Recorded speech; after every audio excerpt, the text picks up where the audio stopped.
Evening. This is Mr. Blake, and I'm going to make a short video today for Wednesday's class talking about free trade versus fair trade and the role that microfinancing can play in the development of countries in the developing world. It is election night, so I'm going to try to make this as simple and straightforward as possible because I have data to be crunching. So, when we're looking at free trade versus fair trade, what we're looking at is international trade, that connection between the core countries, the big industrial countries, versus the developing world, where often these resources are extracted to make finished goods. And there's really been two ways that developing countries might choose to engage in trade with these core countries. Uh, the one that has been most used throughout the years has been the free trade model. And the idea here, and this is one that has been pushed very much by the United States and the World Trade Organization, which is an organization that tries to encourage trade between different countries. And that kind of imposes the rules that when countries agree to set certain rules and criteria for trade, that those rules and treaties and agreements are enforced. But we've been big advocates of free trade, and the idea is to limit any kind of barriers between countries to encourage this sort of trade. That we're not going to put tariffs on imported goods and things like that, because that limits or cuts back on the amount of trade that's done. We both the WTO and the United States have been advocates of eliminating any kind of restrictions on how much stuff you could sell to another country, that sort of thing. And that's the free trade model, is to encourage countries to have no barriers to trade. Um, that's all swell and good. But the problem that you sometimes see is if you are a developing country dependent on raw materials for export, um, that often puts you at a trade disadvantage with much more developed countries who are able to produce often these very same things at a lower cost than you. And so you're at a comparative disadvantage with these countries. But also, we often see that these more industrialized, more developed countries want to keep the developing countries at very low cost labor, and they want control over those resources, so that the producing country in the developing world often has very little say about the valuation of whatever it is that they're producing for export. They are often discouraged from putting in labor laws or safety laws or laws on industrial production, let's say environmental laws and things, because free trade is supposed to be you're going to have none of those things that would come in the way of two countries engaging in trade. Now, there's a new model that has come up in the last few decades, which is known as the fair trade model. And in fair trade, the more developed countries are going to try to encourage the developing countries to put in labor laws, things like minimum wage laws, restrictions on youth labor, the elimination of anything that looks like slave labor, that they need to have environmental laws to protect their own waterways and air and that sort of thing, which is something we really had not seen before up until fairly recently. And the idea is that if we can encourage better pay in the developing world, then that means that these workers will have more money to spend and that will grow those local economies. As those local economies grow, they're going to be more interested in buying things from the outside world.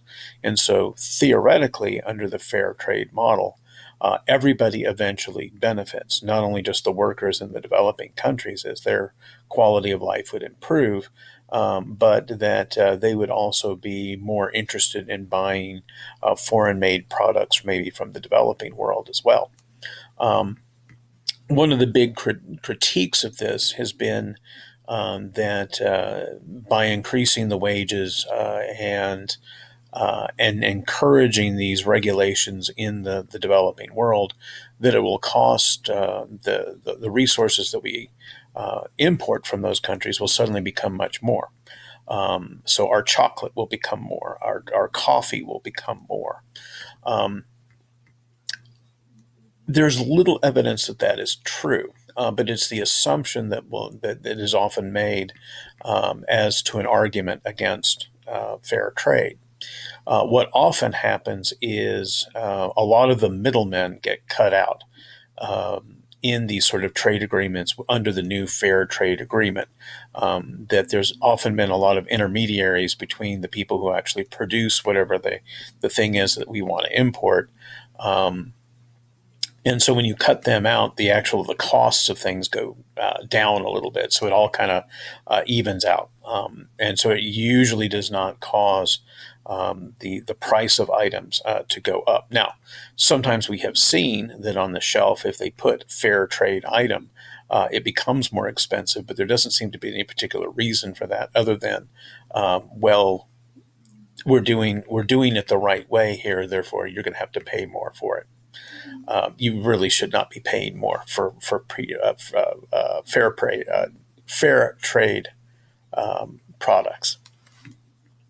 Another thing that I want to kind of touch on is the idea of microfinance, which is another new idea. It's come up in the last couple of decades about how to help countries in the developing world develop. And one of the things that we have seen over time is granting governments lots of money to do development projects has not necessarily led to the development that we wanted them to be able to do. That sometimes that money walks away.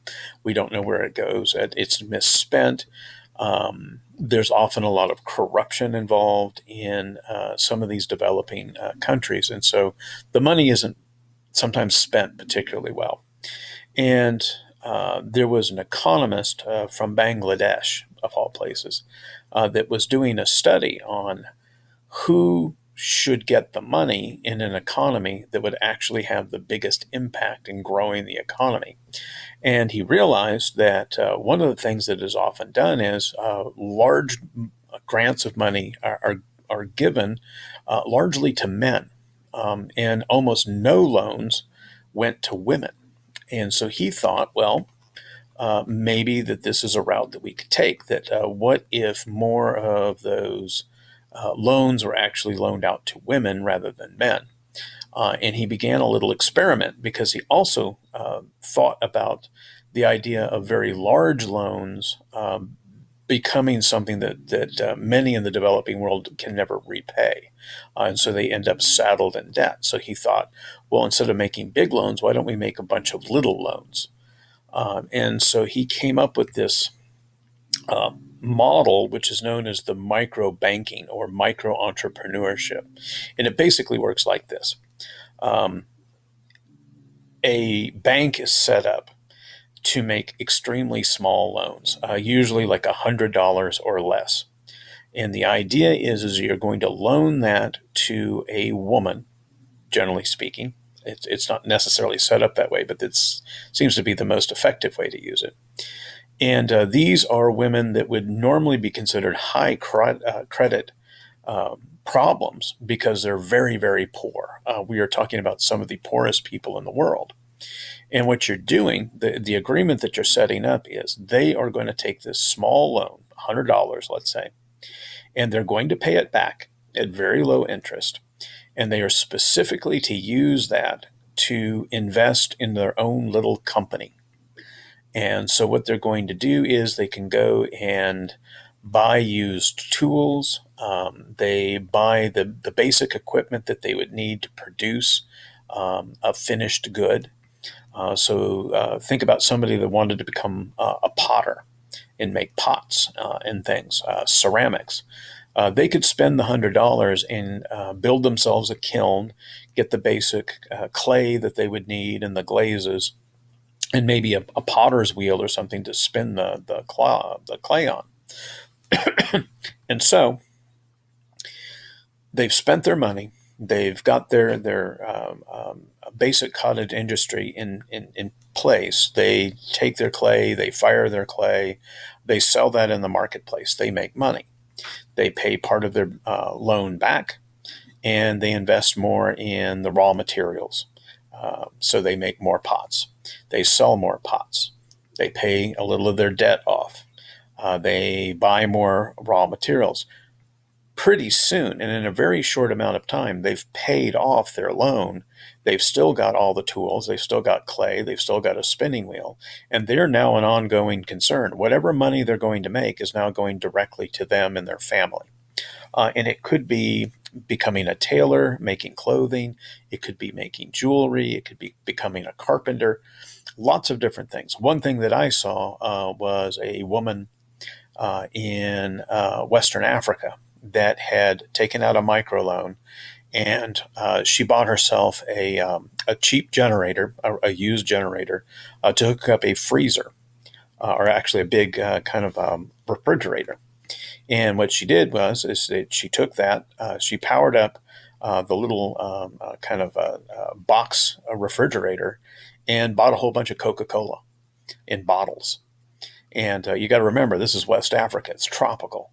And so she was sitting by the side of the road, dirt road, and she was selling ice cold Coca-Cola in West Africa, and she was making a mint doing it.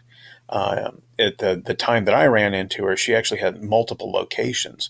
She'd managed to invest more money and more money into her business, and actually had set up her daughters to have different locations selling Coca-Cola, ice cold Coca-Cola.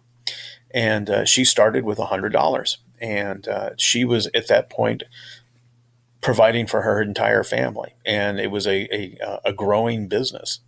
And so what we're seeing is that when we look at microfinance, these micro banks making micro loans to micro entrepreneurs, that money seems to grow the economy much faster than making $1 million loans to some company or individuals in that country. That it's the putting the money in the hands of the poorest actually makes the biggest significant difference, and we see this across South Asia, where the micro lending idea has got its start and has had an enormous impact in places like India and Bangladesh.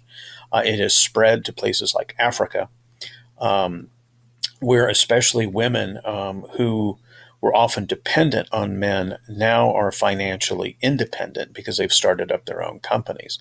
And this has changed the social dynamics in places like Africa and Asia, where the role of women was often very traditional. They were not held as particularly valuable as humanity. That there was a great deal of gender disparity in the treatment of men and women.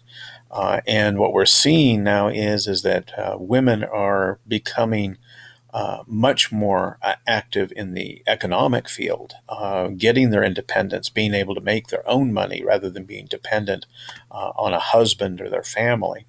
And that changes the dynamics when you can sort of set your own rules and are paying your own way through the world, not being a dependent of somebody else. And so not only is there an economic shift that takes place, but there is a social shift that takes place between the relationship between men and women, as more and more women especially get involved in this microfinancing idea. So those are the three things. I would suggest you read that section in the chapter about free trade versus fair trade and the role that microfinancing is playing. And this has been my TED Talk for election night, and I'm going to go back to watching the election results. Have a great evening.